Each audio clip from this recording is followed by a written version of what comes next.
여러분 안녕하십니까? 주간 종합 뉴스입니다. 부산시가 2025년 달라지는 제도와 시책을 발표했습니다. 시민들의 일상에 도움이 되는 제도와 정책은 어떤 것들이 있는지 김석진 기자가 정리해 알려드립니다. 2025년 달라지는 부산 시책, 먼저 교통 분야입니다. 오는 1월 10일부터 백양터널 통행료가 무료화됩니다. 신 백양터널이 완공되는 2030년 이후엔 다시 유료화될 전망입니다. 또 2월 1일부터는 광안대교 통행료 현장 결제가 사라집니다. 스마트 톨링 시스템이 도입돼 차량을 멈추지 않고 통과하면 되고 요금은 후불고지됩니다. 여성 보육 분야에서 눈에 띄는 건 부산형 산후조리경비 지원 사업입니다. 부산에 살고 있는 여성이 아이를 낳으면 산후조리경비로 출생아당 최대 100만 원을 지원합니다. 환경 분야에선 공원 묘지나 봉안당 내 플라스틱 조화 반입이 금지됩니다. 시설 내 판매도 안 되고 설치된 조화는 모두 수거해 폐기합니다. 주거 분야에선 전세 사기 피해자에 대한 지원이 신설됐습니다.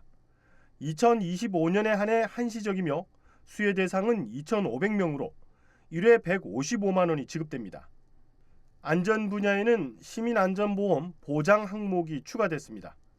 자연재해 사망 보장 한도가 1,000만 원에서 1,500만 원으로 올랐고 만 12세 이하 어린이가 성폭력 범죄 피해를 당한 경우 200만 원 보장이 신설됐습니다.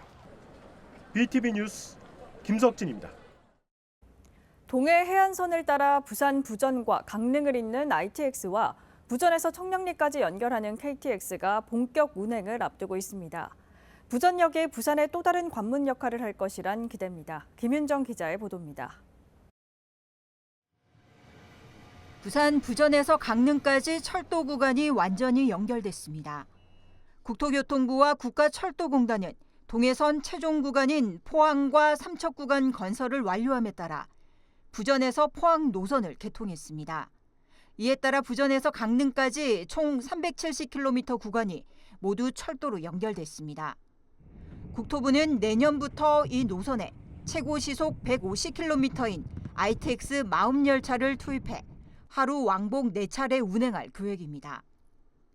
기존 무궁화호로 약 8시간이 걸렸던 부전에서 강릉까지가 ITX 마음열차로 3시간 50분이면 갈 수 있게 됐습니다. 강릉까지 정말로 부전에서 갈 수 있는 철도를 이용할 수 있다면 그건 획기적인 일이라 생각합니다. 보통 강릉까지 간다면은 우리가 뭐 하루 일이잖아요. 그런데 기차가 가면은 하루에 다 왔다 갔다 할 수 있겠다. 또 탑승률 등 수요를 반영해 내후년에는 최고 시속 260km KTX 이음열차를 투입해 최대 2시간 30분 만에 오갈 수 있게 합니다. 또 부전에서 영천, 의성, 안동, 영주를 지나 청량리까지 총 427km 구간에 KTX 이음열차가 개통하면 2시간 50분이면 닿습니다. 접근성이 떨어졌던 동해안권과 경북에서 부산을 찾는 발길이 편해지고 빨라져 관광객이 크게 늘어날 것이란 기대입니다. 부산시는 부전역을 찾는 관광객들이 늘어날 것으로 보고 부전역 일대엔 관광 안내 표지판과 안내시설 등을 정비하고 환경 정비에 나서기로 했습니다. BTV 뉴스 김윤정입니다. 부산 시민들의 절반 이상이 부산 시민이라는 것에 자부심을 느끼지 못하는 것으로 나타났습니다. 또 부산 청년 10명 중 2명은 다른 지역으로 이주할 계획이 있다고 답했습니다. 부산시가 사회조사 통계 결과를 발표했습니다. 김석진 기자입니다. 부산 시민 10명 중 5명은 일주일에 3.7일은 운동을 하고 있다고 답했습니다. 장소로는 인근 공원이 많았고 하루 평균 운동 시간은 1시간 20분 정도로 나타났습니다. 부산의 사회 안전에 대해 안전하다고 답한 시민은 46%로 2년 전에 비해 0.7%포인트 올랐습니다. 하지만 불안하다는 답도 10.3%로 올랐고 그 이유로는 신종 전염병, 정보보안 문제, 그리고 범죄와 교통사고 순이었습니다. 환경 분야의 만족도는 녹지 환경이 44%로 가장 높았습니다. 가장 낮은 부문은 소음과 진동으로 27.6%가 답했습니다. 시민들의 가족관에 대해 물었더니 자녀를 가진 부부의 절반 이상은 부모님과 떨어져 사는 것이 좋다고 답했습니다. 또 노후에는 자녀와 떨어져 부부만 또는 독신으로 사는 게 낫다고 답한 비율도 90%가 넘었습니다. 부산시의 출산율을 높이기 위한 방안으로는 보육료 지원이 18.6%로 가장 많았고 가구 소득 증대와 여성 근무 여건 개선 순으로 나타났습니다. 배우자가 있는 여성의 절반가량은 경제활동을 하고 있는 것으로 조사됐습니다. 이들 중 90%는 일할 수 있을 때까지 하겠다고 답했고 절반은 당연히 일을 해야 한다고 생각했습니다. 부산 시민이라는 것에 대한 자부심은 조사 대상의 46.8%가 느끼고 있다고 답했습니다. 그렇지 못한다고 답한 시민은 8%에 그쳤습니다. 15세에서 39세의 청년들 10명 중 2명은 다른 지역으로 이주 계획이 있다고 답했습니다. 그 이유로는 구직이나 취업, 직장 등이 66.5%로 2년 전 조사에 비해 5%포인트 높아졌습니다.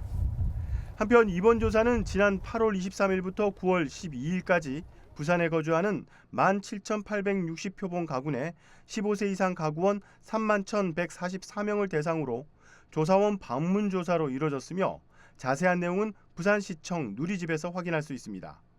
BTV 뉴스 김석진입니다. 학령 인구 감소는 지역 대학의 위기일 수밖에 없습니다. 글로컬 대학 사업에 선정된 동아대학교와 동서대학교는 위기 극복에 사활을 걸었습니다. 김윤정 기자의 보도입니다. 정부의 글로컬 대학 사업 연합 유형에 선정되면서 대학 한 곳당 5년간 1,000억 원이란 파격 지원을 받게 될 동아대학교와 동서대학교. 연합대학의 최고 심의 의결 기구인 글로컬 연합대학위원회를 출범시켰습니다. 공동위원장은 두 대학 총장과 박형준 부산시장이 맡았습니다. 이날 위원회 안건 심의를 통해 글로컬 연합대학 초대 총장은 이해우 동아대 총장이 맡았습니다. 이해우 총장은 지역 기반에 기여하는 통합 산단을 기반으로 지역에 필요한 인재 양성에 나서기로 했습니다. 그래서 우리 글로컬을 계기로 해서 기업에서 필요한 인재를 잘 양성해서 이런 학생들이 기업 있는 회사에 취업하고 정주할 수 있는 여건을 만드는 데 최선을 다하겠습니다. 장재국 동서대 총장은 특화 분야를 중심으로 대학과 지역, 산업을 연계해 부산의 성장 동력을 확보하겠다는 각오입니다. 글로컬 사업은 그 학교 단위의 사업이 아니고 부산시하고 같이 협업을 해서 부산 발전에 견인하는 역할을 하는 그런 사업입니다. 그래서 양 대학이 이번에 열심히 해서 그 목적이 달성될 수 있도록 최선의 노력을 다해 보겠습니다. 이날 연합대학은 동아대 강점인 비헤리티지와 동서대 강점인 문화 콘텐츠 등 4대 특화 분야의 연합 전공 운영과 학칙 제정 승인 등 주요 위원회와 오피스장 임명 등을 진행했습니다. 두 대학은 지역 대학의 미래가 걸린 만큼 위기를 극복하고 지역 경제를 되살리는 글로컬 대학의 성공 모델로 만들기로 했습니다. BTV 뉴스 김윤정입니다. 에코델타 주민들은 에코델타 시티와 전혀 관련 없는 동네 이름이 들어간 교명에 대해 교육청의 학교 이름을 결정한 과정에도 문제가 있다는 입장인데요. 에코델타 법정동 명칭에 대한 논란에 이은 또 다른 명칭 논란이 일고 있습니다. 장동원 기자입니다. 에코델타시티 첫 학교에 입학할 학생들에게 전달된 안내문입니다. 가칭 에코 5초로 남아있던 학교 이름이 느닷없이 대저중앙초등학교로 적혀 있어 학부모들은 당황할 수밖에 없었습니다. 곤란스러웠죠. 학교 이름이 왜 이럴까? 아이들도 조금 당하더라고요. 아빠, 이 학교명이 이 지역하고 무슨 상관이 있어요? 이러면서. 근데 이름 왜 이렇게 짓는 거예요? 에코델타시티 주민들은 학교 이름이 생뚱맞다는 의견입니다. 행정구역상 강동동에 들어서는 학교에 대저동 명칭이 들어갔고 함께 개교하는 가락중 역시 에코델타시티 사업구역이 아닌 가락동이 포함됐기 때문입니다. 대저중앙초는 2018년, 가락중학교는 2022년 폐교된 학교입니다. 수년 전 문 닫은 학교가 에코델타시티에 부활한 겁니다. 길 하나를 사이에 두고 반경 한 50m 내에 다 있는 학교입니다. 전혀 다른 이름들의 학교들이 일관성 없이, 그것도 지역명을 기반으로 해서 강동동에 대저중앙초와 가락중학교가 들어와 있는 상태인 거예요. 교육청에서 협약을 맺었다는 이유 하나만으로 그냥 무분별하게 그렇게 학교의 명을 짓고 확정을 지어서 알린다라는 게 저는 좀 이해가 안 가는 부분입니다. 부산시 교육청은 각 학교 폐교 당시 재학생과 교직원, 동창회 등과 옛 교명과 학적 등을 이어 에코델타시티에 다시 개교하기로 협약을 맺었습니다. 하지만 에코델타시티에 입주한 주민들은 이 사실을 알지 못했습니다. 지난달 학교 이름에 대한 입법 예고문이 교육청 홈페이지에 게시됐지만 이 사실에 대한 통보는 전혀 받지 못했기 때문입니다. 이의 제기 한마디 못한 채 학교 이름은 확정됐고 입학 안내문을 받고서야 확인한 겁니다. 학교 명이 어떻게 될까 매일매일 검색을 했어요. 나오지도 않았던 내용들을 이제서야 이렇게 벌써 학교 설립하기도 전에 정해놨었고 우리는 이대로 할 거고 행정적 절차를 밟았고 이렇게 해버리면은 저희는 어떻게 생각하겠습니까? 그냥 뒤통수 맞은 기분인 거죠. 주민 의견대로 지금 정해진 교명을 다시 짓기 위해선 별도의 행정 절차가 필요하고 그 절차로 인해 당장 내년 3월 개교할 수 없다는 게 교육청 입장입니다. 그러면서 우선 개교 후 교명을 바꾸는 방안을 제시했습니다. 동문들께서 그 학교의 명백을 잇고 싶어 하시는 그 마음은 충분히 이해가 갑니다. 서로 간에 그 합의점을 도출하면 충분히 명분도 있고 또 이름도 조금 추세에 맞게끔 조금 바꾸기도 하고 이럴 수가 있을 건데 근데 지금 너무 어렵게만 하시는 거 아닌가 그래서 좀 안타깝습니다. 첫 학교 개교 전부터 불거진 교명 논란. 법정동 명칭을 놓고 한때 전국적 논란이 일었던 에코델타시티에 또 다른 명칭 논란이 이어지고 있습니다. BTV 뉴스 장동원입니다.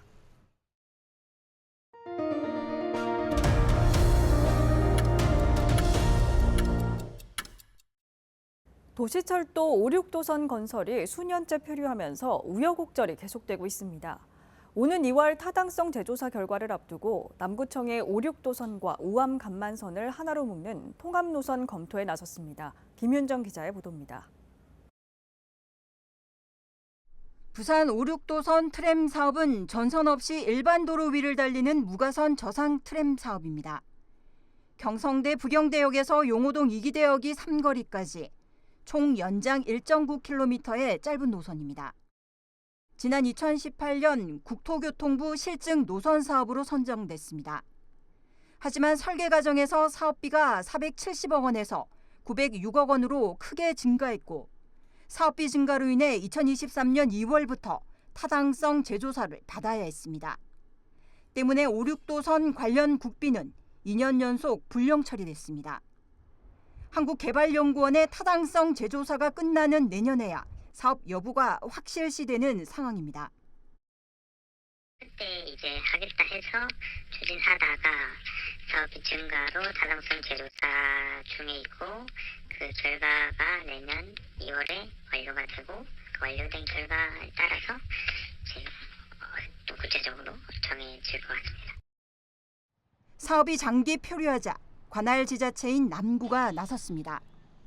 사업이 불투명해지고 있는 5, 6도선 트램과 부산시 도시철도 우암 간만선을 통합해 경제성을 높이겠다는 겁니다. 먼저 통합노선 용역비 2억 원을 확보하고 최대한 빨리 용역을 마무리 지을 계획입니다. 남구는 타당성 재조사 결과 5, 6도선 사업이 무산되더라도 부산시가 추진할 도시철도망 구축 계획에 맞춰 시의 통합노선을 제한하겠다는 전략입니다. 도로 상황과 예산 등으로 수년째 발목이 잡혀있는 남구 트램 사업. 새로운 통합노선이 남구 지역 교통난 해소의 돌파구가 될지 시민들의 관심이 쏠리고 있습니다. BTV 뉴스 김윤정입니다. 부산 공동어 시장의 현대화 사업이 본격적으로 시작됐습니다. 국내 최대 규모의 수산물 산지 위판장인 부산 공동어 시장은 60년 넘게 지역 수산업의 중심 역할을 해왔는데요. 막상 공사가 시작됐지만 아직 넘어야 할 산도 많습니다. 박철우 기자입니다. 어선에 기름을 공급했던 유류 탱크. 10여 년 가까이 사용하지 않던 시설입니다. 지난 9일 철거를 시작으로 부산 공동어시장 현대화 사업이 본격적으로 시작됐습니다. 부산 공동어시장 현대화 사업은 연면적 6만 1000여 제곱미터 서구 남부민동 어시장 부지에 지하 1층, 지상 5층 건물이 들어서며 미판장과 냉동창고 등이 조성됩니다. 사업비는 2,361억 원입니다. 이 철거 시스템으로 해서 이제 우리 수산인들이 바라던 모든 이제 현실이 이제 실현되고 있다, 이렇게 말씀을 드리겠습니다. 막상 철거 작업은 시작됐지만 나머지 구간의 철거와 신축 건물을 지을 업체는 아직 선정되지 않았습니다. 여기에 위판장 운영 문제도 풀어야 할 과제입니다.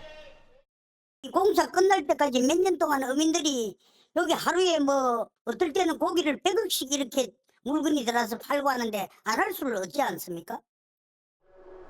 부산시는 위판의 차질을 최소화하기 위해 단계별로 공사를 나누어 진행할 방침.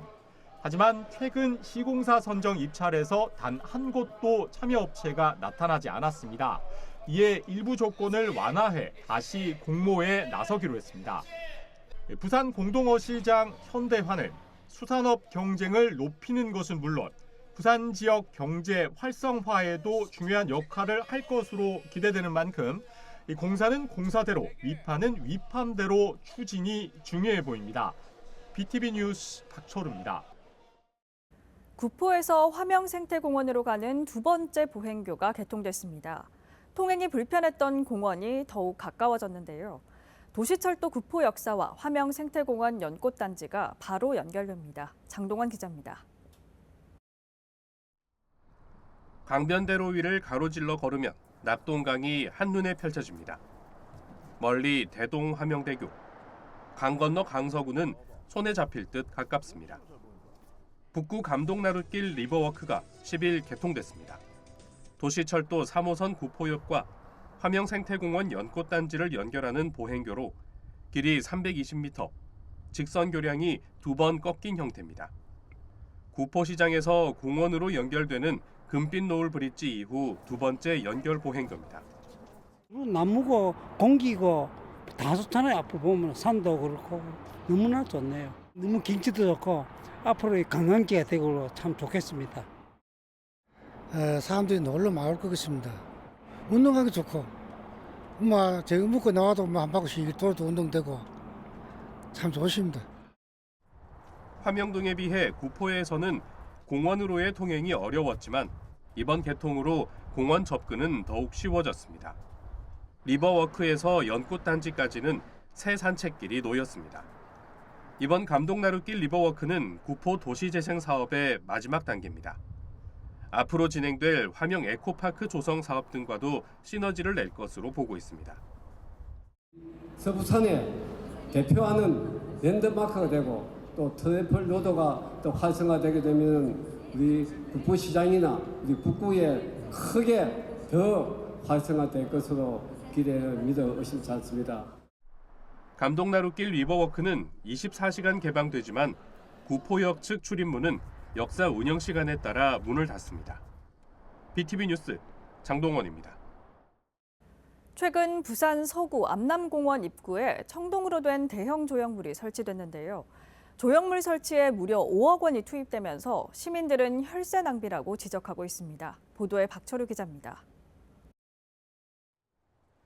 부산 서구 암남공원 입구에 자리 잡은 대형 조형물, 이름하여 서구의 원. 서구청은 부산시 특별 조정교부금 5억 원을 들여 이 조형물을 설치했습니다. 하지만 이를 바라보는 시민들의 반응은 싸늘합니다. 차라리 여기가 그 어르신들도 많이 다니시고 하니까 이 길을 좀 더 보강을 했으면 좋겠다는 생각이 드네요. 이거는 이거 말이 안 되는 것 같습니다.